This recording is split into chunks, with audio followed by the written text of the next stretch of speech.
ওমা তোমার আকাশ তোমার বাতাস, ওমা বলার মানে নাকি মা কালীকে ডাকা। মানে এই অশিক্ষা আমরা কোন পকেটে রাখবো? আমি শিওর এই হকার সাংবাদিকের মাথায় দুই একটা তার অবশ্যই ছিঁড়া আছে।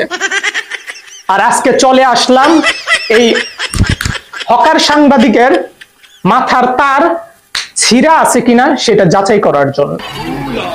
সো আমরা এখন হকার সাংবাদিকের মাথার তারগুলো চেক করব। তুমি মাথাটা সরাও, তোমার মাথায় কি আছে সেটা আমরা দেখি।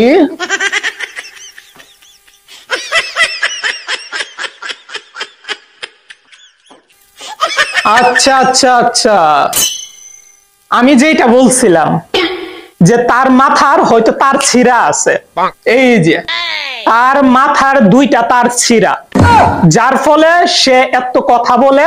আমরা তার মাথার তারটা লাগাই দিই, তার লাগানোর পর আমরা দেখবো যে তার পাগলামি ঠিক হয় কিনা। তারটা লাগাই দিলাম, নে ভাই তার লাগাই দিলাম, এবার ওইটাও লাগাই দিই। ওকে, সো এবার দেখি সে কি বলে, তার মাথা ঠিক হলো কিনা সেটা দেখি। দুধ, চিনি, কাজু, বাদাম এটা সেটা দিয়ে তৈরি করা। এইটা খেলে দাদা বৌদি মিল হবে, সংসারে শান্তি হবে, জীবনে অশান্তি হবে না। মাথার চুল উঠবে না, চুল পাক করে দাদা বুড়ো বুড়ি মিল হবে, কন্যামায় মিল হবে। ওই হেভি জিনিস, মুখে দিলে ফিনিশ। চুষে খাও, কামড়ে খাও, দাঁড়িয়ে খাও, বসে খাও। ভাই এই হকার সাংবাদিককে কখনোই মানুষ করা যাবে না।